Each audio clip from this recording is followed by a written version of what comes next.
하나님의 크신 사랑과 은총이 여러분의 삶에 함께 하시기를 빕니다. 오늘은 순종의 왕 다윗이라는 제목으로 함께 하나님의 말씀을 나누겠습니다. 여러분, 지능과 지성은 비슷한 개념이지만 약간의 차이가 있습니다. 영어로도 지능은 intelligence고 또 지성은 intellect입니다. 지능과 관련해서 가장 많이 요즘 사용되는 말은 인공지능이고 또 이것은 빅데이터와 알고리즘을 통해서 문제를 해결하고 답을 찾는 능력입니다. 그리고 지성과 관련해서는 자주 사용되는 말이 집단지성입니다. 이것은 여러 사람의 지혜를 모아서 문제를 해결하고 답을 찾아가는 능력입니다. 먼저 지능은 일반적으로 학습, 이해, 추론, 문제 해결 등의 능력을 포괄적으로 의미하는 단어입니다.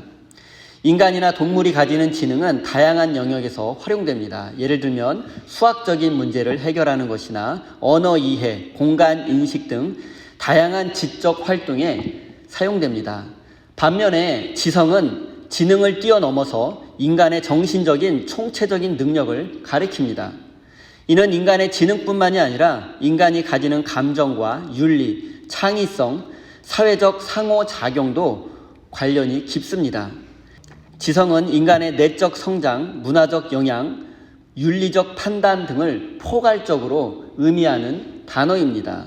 인간의 지성은 다양한 영역에서 표현되고 예술과 문학, 철학 등에서도 중요한 역할을 합니다. 정리하자면 지능은 분석하고 해결책을 찾는 능력입니다. 그래서 지능이 높은 사람은 자본주의 사회에 잘 적응할 수 있습니다. 그리고 지성은 인간의 종합적인 정신적인 능력을 의미합니다.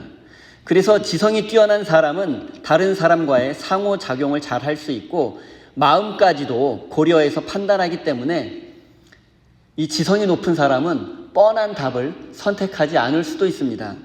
지성이 뛰어난 사람은 다른 사람의 마음과 상황에 공감하기 때문에 쉬운 선택이 아니라 어려운 선택을 할 수도 있습니다. 그리고 인간은 그런 존재입니다. 여러분도 잘 아시겠지만 사회생활 하다 보면 지능이 뛰어난 사람들도 있습니다. 그런데 이 지능을 뛰어넘어서 지성이 뛰어난 사람도 있어요. 여러분, 어떤 사람이 편하고 좋으세요? 어떤 사람과 함께 하고 싶으세요? 지능이 뛰어난 사람? 그렇죠. 대부분 인간은 설명하지 않아도 인간은 그런 존재예요. 인간은 지성적인 존재예요. 그래서 저희 딸 이름이 지성이잖아요. 인간이 인공지능과 구별되는 것은 바로 지성적인 능력 때문입니다. 인간이 높은 지능을 가진 존재이기는 하지만 지능만을 놓고 본다면 인간은 결코 인공지능을 앞지를 수 없습니다. 그렇다면 높은 지능을 요구하는 일들은 인공지능에게 이제 맡겨도 됩니다. 여러분, 인간은 지성적인 부분에 집중해야만 합니다. 인간의 지성적인 능력은 인공지능이 절대로 따라올 수 없기 때문입니다. 그리고 이것이 현대 사회에서 지능이 높은 사람이 아니라 지성적인 사람을 필요로 하는 이유입니다. 여러분, 지능이 높은 사람 되는 것도 중요하지만 더 중요한 것은 공감할 수 있는 능력을 키우고 이 인공지능이 할 수 없는 영역, 즉 지성을 높이는 것입니다. 제가 오늘 이렇게 지능과 지성에 대해서 말씀드리는 이유는 다윗이라는 지도자에 대해서 말씀드리기 위해서입니다. 어떤 공동체의 지도자가 되기 위해서는 지능도 중요하지만 더 중요한 것은 지성적인 능력입니다. 왜냐하면 지성에서 창의성과 공감 능력이 나타나기 때문이고 이 지성에서 영성이 출발하기 때문입니다. 그리고 오늘 본문에 등장하는 다윗의 모습 속에서 지능을 뛰어넘어 지성의 모습을 볼 수 있습니다. 1절과 2절 말씀을 제가 읽겠습니다. 이런 일이 일어난 뒤에 다윗이 주님께 제가 유다에 있는 성읍으로 올라가도 됩니까? 하고 여쭈었다. 주님께서 그에게 올라가라고 하셨다. 다윗이 다시 여쭈었다. 어느 성읍으로 올라가야 합니까? 주님께서 헤브론으로 올라가라고 알려주셨다. 그리하여 다윗이 그곳으로 올라갔고 그의 두 아내 이스라엘의 여인 아히노암과 갈멜 사람 나발의 아내였던 아비가일도 함께 올라갔다. 우리는 지난 주일에 사울이 길보아산 전투에서 전사했고 다윗이 그의 죽음을 매우 안타까워했다는 내용을 살펴보았습니다. 그리고 오늘 본문 말씀에는 다윗이 유다 지파의 왕이 되는 내용이 기록되어 있습니다. 잠시 사울이 죽은 후 다윗의 마음과 상황이 어땠을지 한번 생각해 보겠습니다. 인간적으로 생각해 보면 사울은 다윗의 철천지 원수입니다. 그래서 다윗은 사울의 죽음을 기뻐하고 통쾌해했을 수도 있습니다. 하지만 다윗은 사사로운 마음으로 기뻐하지 않았습니다. 오히려 그는 사울의 죽음을 애통해하고 너무나 안타까워했습니다. 왜냐하면 사울의 죽음은 한 사람의 죽음이 아니라 이스라엘을 지키는 왕의 죽음이었기 때문입니다. 또한 왕을 잃고 슬픔에 빠진 백성들을 생각해 보면 함께 아파하고 눈물을 흘릴 수밖에 없었습니다. 다윗이 단순히 지능만 높은 사람이었다면 이렇게 애통해하지 않았을 것입니다. 하지만 다윗은 사울의 죽음을 함께 아파하고 사울의 죽음으로 애통해야 할 백성들을 함께 생각하고 그 아픔과 그 슬픔에 공감할 수 있는 지성이 있는 사람이었던 것입니다. 어찌되었든 이제 사울은 죽었고 다윗의 원수는 사라졌습니다. 이것이 의미하는 것은 이제 다윗이 더 이상 블레셋 가드왕 아래에서 망명자로 살 필요가 없다는 뜻입니다. 이제 다윗은 고향 유다 땅으로 돌아가야 합니다. 그리고 그는 유다 지파를 대표하는 헤브론이라는 마을에 정착하게 되었습니다. 그런데 다윗은 왜 헤브론을 선택했을까요? 그것은 그의 두 아내와 깊은 관련이 있습니다. 먼저 나발의 아내였던 아비가일에 대해서 생각해 보겠습니다. 다윗이 그녀와 결혼한 이유가 무엇이었겠습니까? 아비가일의 남편이었던 나발은 갈멜 지역을 대표하는 큰 부자였습니다. 그런데 그는 다윗을 멸시했고 결국 죽음을 당하고 말았습니다. 그리고 다윗은 그의 아내였던 아비가일을 아내로 맞이했습니다. 그런데 다윗이 그녀의 미모에 반하고 사랑에 빠져서 로맨틱한 결혼을 했을까요? 현실적으로 그럴 가능성은 매우 낮습니다. 당시 다윗 정도의 장군이거나 아비가일 정도의 재산을 소유한 부유한 사람의 결혼은 순수한 사랑보다는 사회 경제적 거래라고 보아야 합니다. 예나 지금이나 마찬가지입니다. 더구나 그들은 매우 어색한 상황에서 만났습니다. 다윗은 그녀의 남편이었던 나발을 제거하러 가는 길에 아비가일을 만났습니다. 남편을 죽이러 온 남자와 그것도 만남의 시간도 매우 짧았는데 그들 사이에서 순수한 사랑이 싹 텄을 가능성은 낮습니다.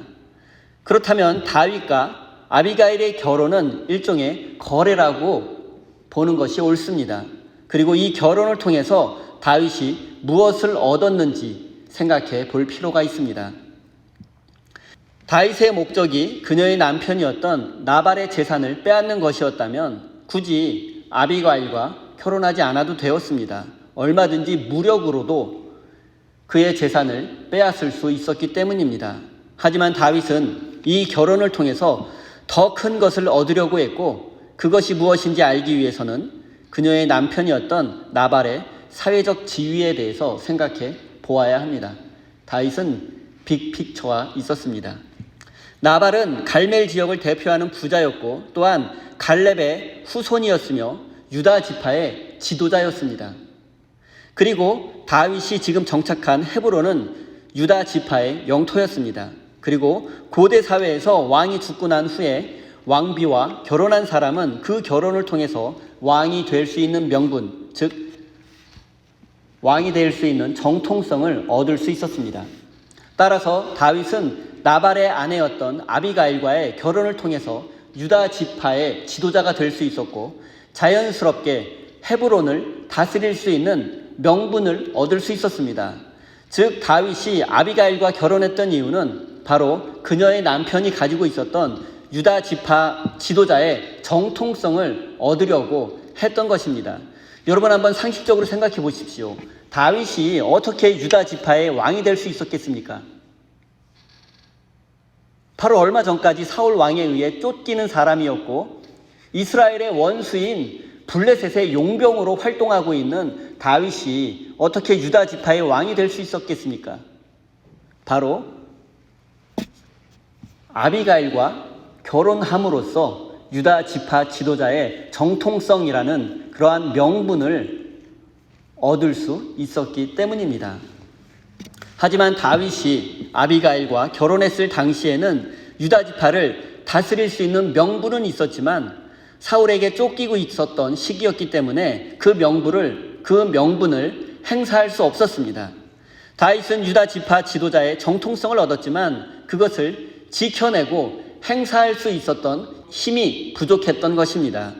어찌되었던 다윗은 아비가일과의 결혼을 통해서 유다 지파 지도자라는 명분을 소유하게 되었고 지금은 사울 왕이 전사했기 때문에 다윗이 더 이상 블레셋 땅인 시글락에 머물 이유가 없었습니다. 그는 이제 블레셋을 떠나 조국으로 돌아갈 수 있게 되었습니다. 그리고 다윗의 두 번째 아내였던 이스라엘 여인 아히노암도 유대 남부 지역의 지도자의 딸이었습니다. 이 결혼 역시 다윗에게 유다 지파의 지도자가 될 수 있는 커다란 명분을 주었습니다. 그렇기 때문에 사울이 죽은 후 다윗이 유다 지파의 중심지인 헤브론으로 가는 것은 너무나 자연스러운 일이었습니다.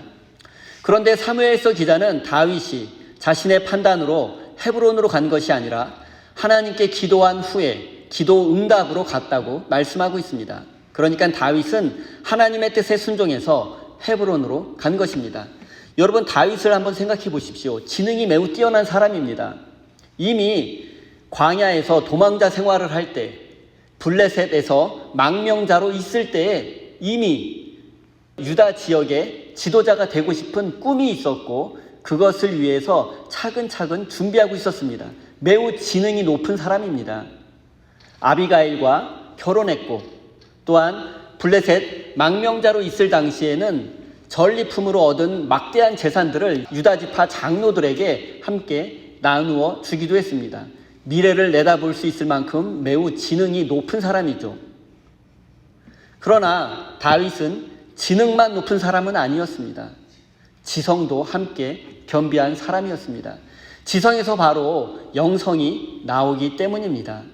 다윗은 이미 차근차근 유다 지파의 왕이 될 준비를 하고 있었지만 마지막으로 하나님께 기도합니다. 하나님의 응답으로 하나님, 제가 어디에 갈까요? 하나님, 제가 어느 도시로 갈까요? 하나님이 노하면 다윗은 가지 않을 작정이었습니다. 여기서 우리가 생각해 볼 점은 바로 다윗의 태도입니다. 다윗이 처음부터 하나님께 기도하고 하나님의 뜻대로 움직이는 사람은 아니었습니다. 골리앗을 쓰러뜨린 후 사울의 왕궁에 있을 때와 광야의 도망자의 삶을 살던 초기에는 중요한 일을 앞두고 하나님께 기도했다거나 순종했다는 기록이 없습니다. 그런데 그가 광야에서 환난을 당하고 억울한 일을 당한 사람들을 만난 후부터 하나님께 기도하고 순종하는 사람으로 조금씩 변화되어 갔습니다. 다윗은 광야의 도망자 생활 그리고 블레셋에서의 망명자의 삶을 통해서 하나님을 신뢰하고 순종하는 사람으로 조금씩 변화되어 갔습니다. 하지만 인간적으로 생각해 보면 이미 사무엘 선지자로부터 기름 부음을 받고 왕이 될 운명이라는 말씀을 들은 다윗에게 광야 생활과 망명자의 삶은 결코 어울리지 않는 것이었습니다. 다윗은 어린 나이에 기름 부음을 받고 골리앗을 쓰러뜨렸고 사울왕의 사위가 되었으며 많은 전투에서 승리를 거둔 이스라엘 최고의 장군이 되었습니다. 다윗은 이때까지만 하더라도 하나님의 말씀이 자신의 삶에서 차곡차곡 이루어지고 있다고 생각했을 것입니다. 그는 곧 왕위를 물려받을 것이라고 믿어 의심치 않았을 것입니다. 요나단 왕자라는 왕위 경쟁자가 있기는 했지만 그도 다윗을 왕으로 인정해 주었습니다. 또한 고대 근동사회에서는 왕의 장남만이 왕위를 물려받는 것은 아니었습니다.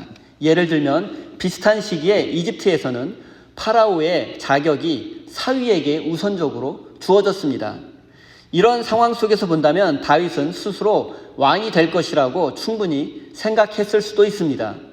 그러나 그의 생각은 갑자기 정신적으로 불안해진 사울이 다윗을 반역자로 오해하면서 물거품이 되고 말았고 그의 삶의 고난이 시작되었습니다. 다윗은 광야에서 10년 넘는 도망자 생활을 하게 되었고 블레셋 가드 왕의 용병이 되어야만 했습니다. 하지만 그는 이 고난의 세월을 통해서 하나님께 순종하는 법을 배우게 되었습니다. 다윗은 인생이 승승장구할 때에는 하나님께 기도하지 않았고 하나님을 의지하지도 않았습니다. 그러나 광야의 도망자 생활 중 아둘람 동굴에서 가난하고 버림받고 소외된 사람들과 함께 지내기 시작하면서부터 다윗은 비로소 하나님의 뜻에 따라 움직이는 사람이 되었습니다. 즉 자신의 힘과 지혜와 능력으로 살았던 삶이 무너진 후에야 비로소 하나님께 순종하는 사람이 된 것입니다. 그리고 지금 블레셋 시글락 성을 떠나서 유다 지역으로 돌아가야 하는 상황에서 다윗은 하나님께 기도하며 하나님의 뜻에 순종하려고 합니다.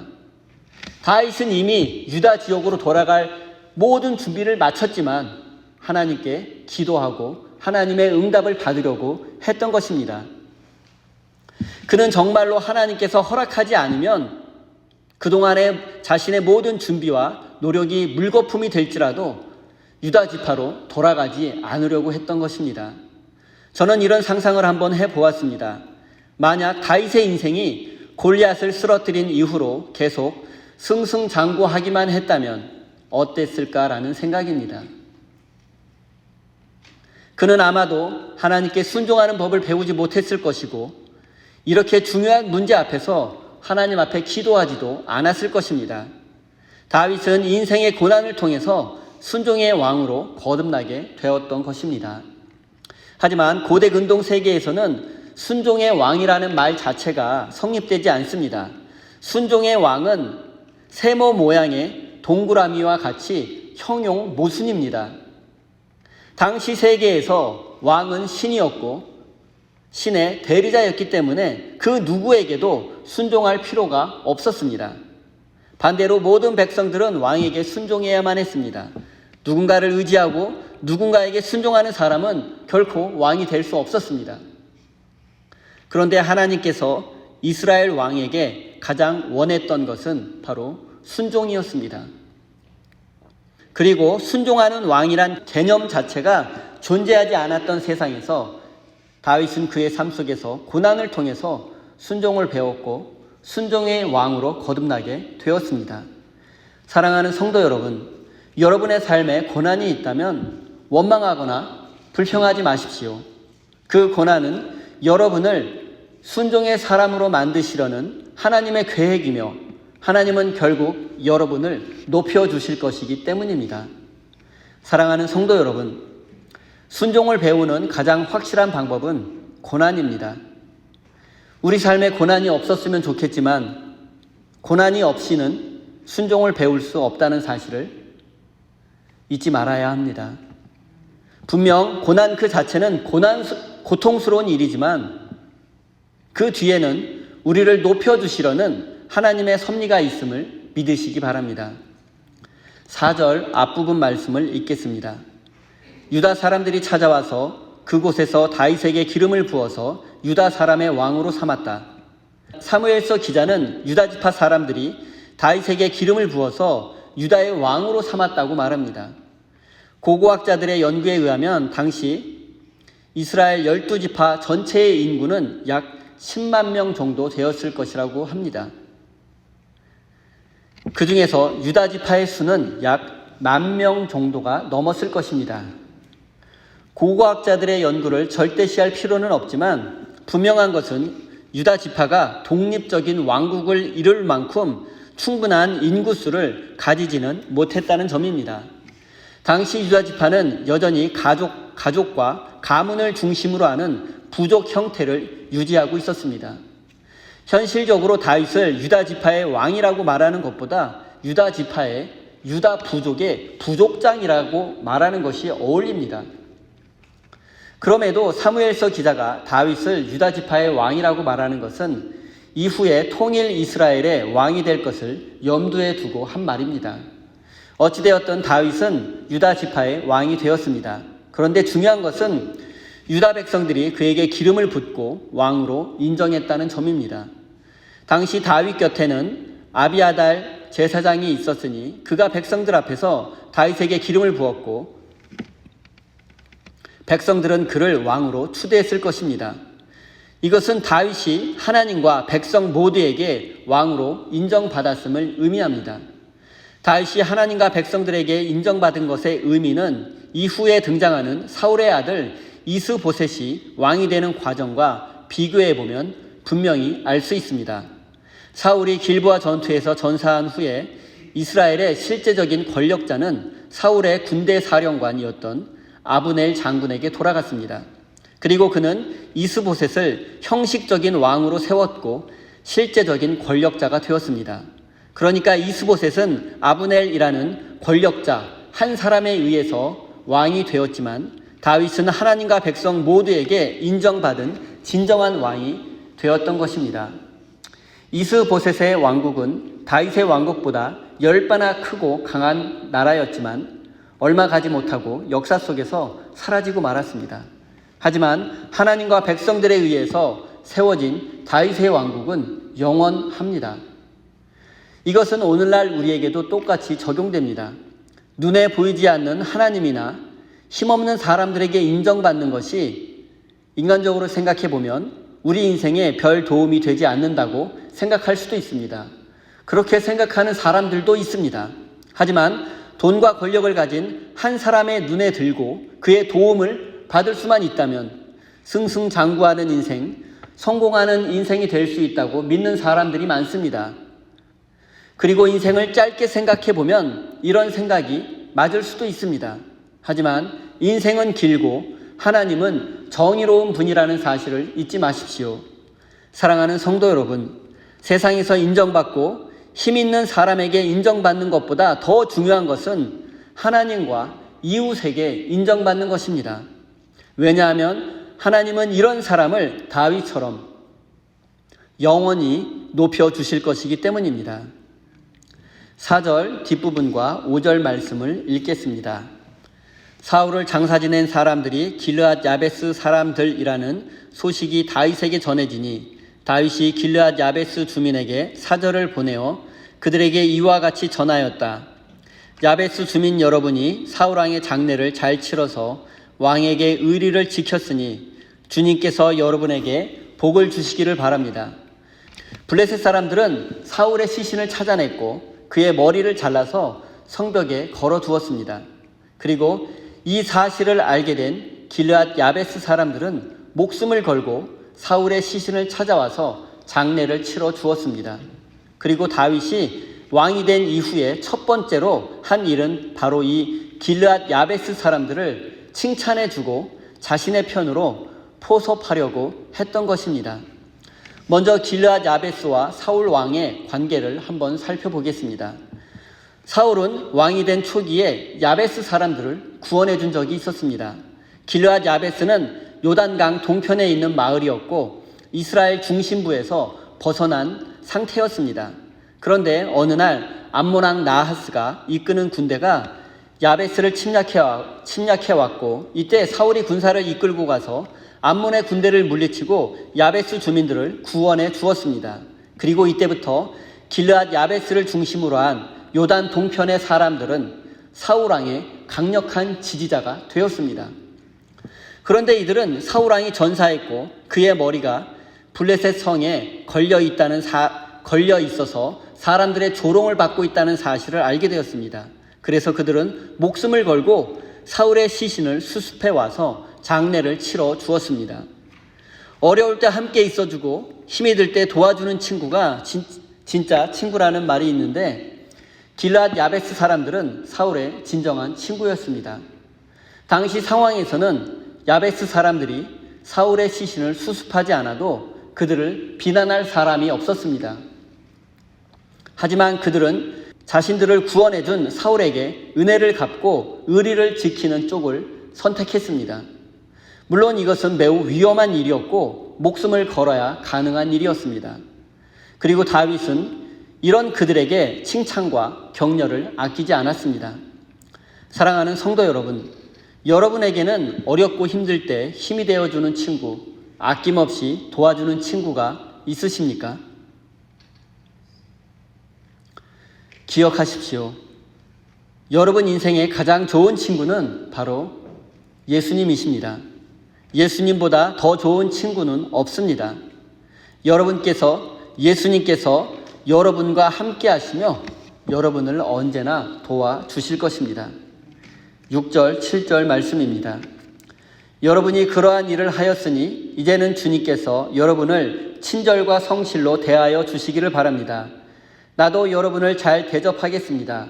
비록 여러분의 왕 사울 임금님은 세상을 떠나셨으나 유다 사람이 나에게 기름을 부어서 왕으로 삼았으니 여러분은 이제 낙심하지 말고 용기를 내시기 바랍니다.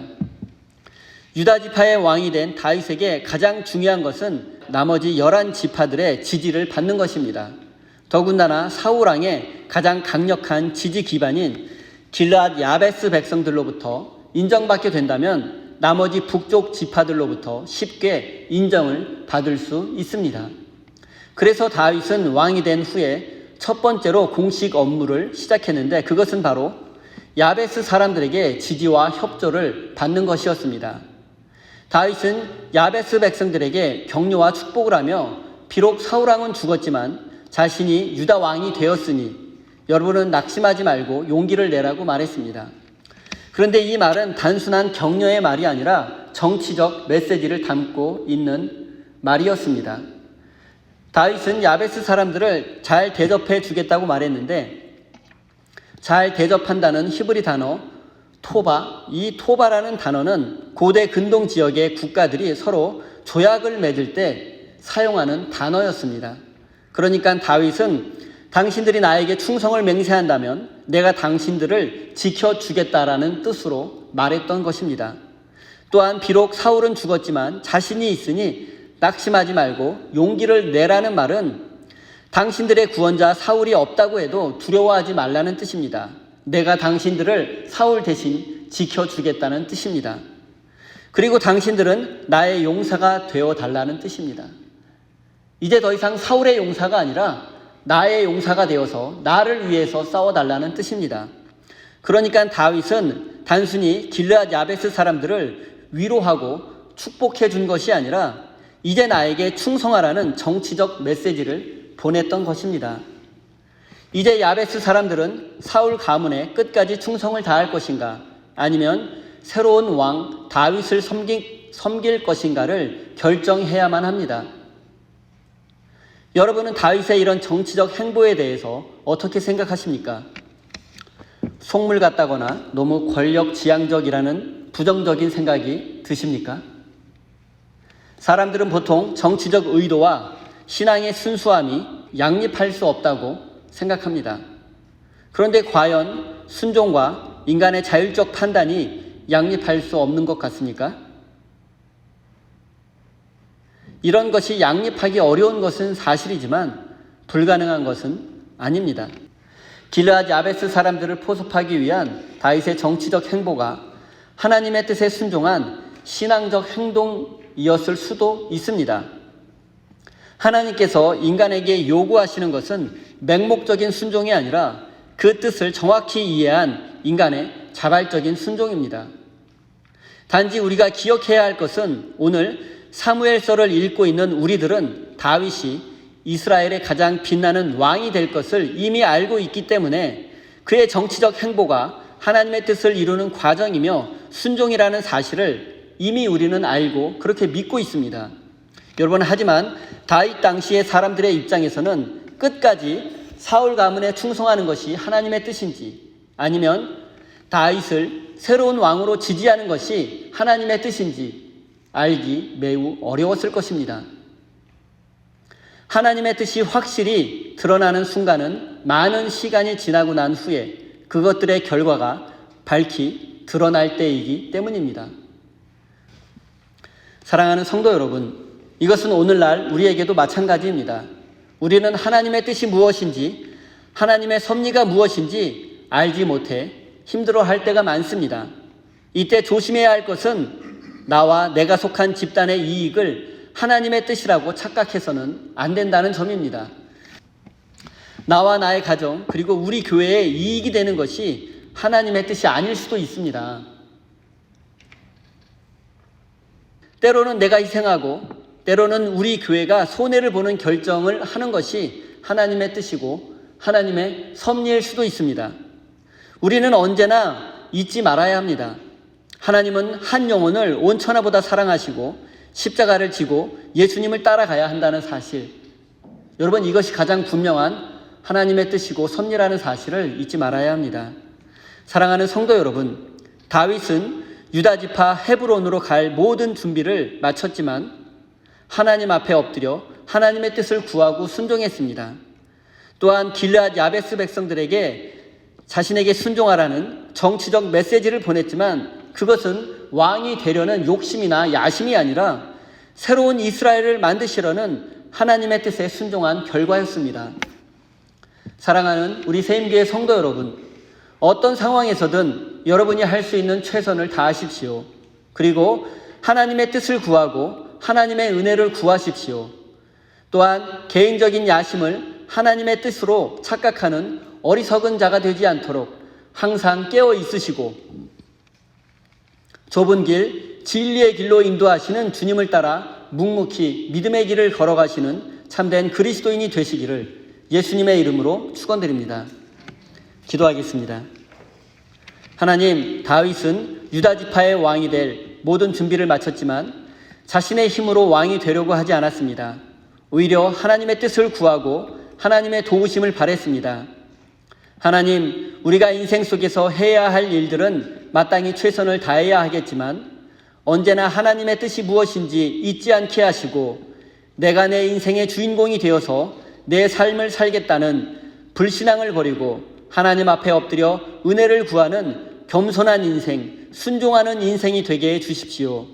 하나님, 다윗이 아비가일을 아내로 맞이하고 길르앗 야베스 사람들에게 충성을 요구한 것은 모두 정치적인 행위였지만 그것의 목적은 자신의 야망을 이루려는 것이 아니라 새로운 이스라엘을 만드시려는 하나님의 뜻에 순종한 결과였음을 잊지 않게 해 주십시오. 또한 우리 모두의 모든 말과 행동이 우리 자신을 위한 것이 아니라 하나님의 나라와 영광을 위한 것이 될 수 있도록 우리에게 큰 믿음을 허락해 주십시오. 사랑의 하나님, 우리 세임교회 성도들이 감사와 기쁨의 마음으로 예물을 올려드립니다. 우리 인생의 모든 것에 참된 주인은 하나님이심을 고백하며 믿음으로 드리오니 기쁘게 받아 주십시오. 이 예물을 통하여 생명의 복음이 전해지게 하시고 죽어가는 영혼들이 살아나게 해 주십시오. 또한 우리 교회가 건강한 교회로 세워지는 일에 사용될 수 있도록 은혜 내려 주십시오. 하나님, 사랑하는 성도들의 삶의 자리에 은혜를 베푸시고 축복해 주십시오. 눈물로 씨를 뿌린 저들이 기쁨으로 수확할 수 있도록 은혜 내려 주시고 30배, 60배, 100배의 열매를 거둘 수 있도록 축복해 주십시오. 예수님의 이름으로 기도드립니다. 아멘.